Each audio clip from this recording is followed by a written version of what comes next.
আমি মামলা করবো সিলেমের পুরো টিমের নামে মামলা করবো।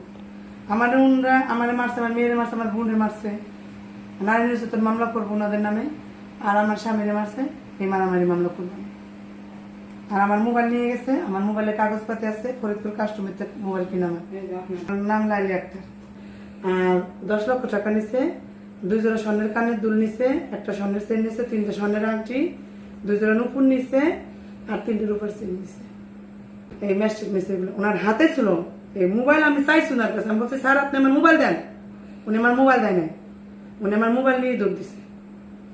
এই পাবলিকের মানে পাবলিক ওনাদের ধরছে, ধরার পর ওনারা কিভাবে গেছে ওনারাই জানে।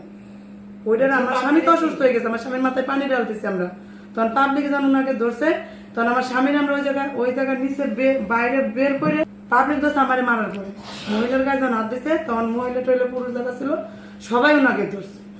অতিতলার অনেক মহিলা জায়গা দাঁড়ায় দেখছি, যখন আমার লাথি দিয়ে ফেলাই দিচ্ছে, আমার জামাটা যখন ছিঁড়ে গেছে, কিন্তু সবাই এটার আমি সূক্ষ্ম বিচার চাই, তদন্ত চাই।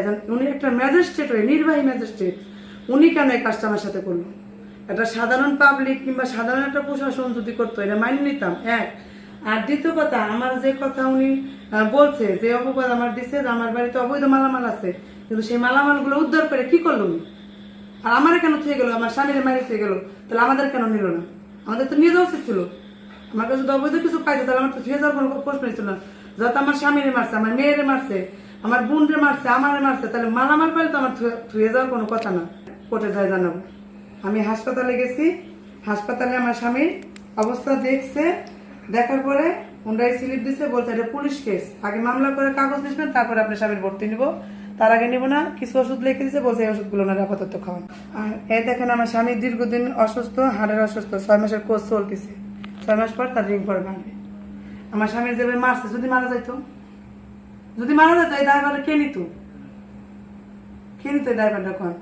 এবং আমি নিজেও অসুস্থ, আর কাগজগুলো নিয়ে আমি নিজেও অসুস্থ, আমি 2 বছরের বেশি আজকে অসুস্থ। এটা আমার ঢাকার রিপোর্ট, আমি 2টা অপারেশন করাম। আমি যেমন লাঠিটা মেরে ফেলাই দিছে, আমার একটা দুর্ঘটনা ঘটলে এই ড্রাইভার কিনা নিত। এই যে দেন সব রিপোর্ট আমার মামলা করবো, সিলেমের পুরো টিমের নামে মামলা করবো। আমার উনরা আমার মারছে, আমার মেয়ের মারছে, আমার বোনের মারছে, নারী নির্যাতন মামলা করবো ওনাদের নামে। আর আমার স্বামীরে মারছে, এই মারামারি মামলা করবো।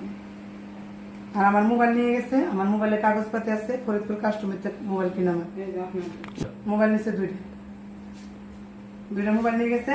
আমি এই কাগজপাতি সব আমার কমপ্লিট আছে, আমি কালকে মোবাইল নিয়ে কোর্টে যাই মামলা করি। এই যে ফরিদপুর ডাক্তার উনি দেখতেছে, আর এটা আজকের স্লিপ গরমে হাসপাতালতে দিছে।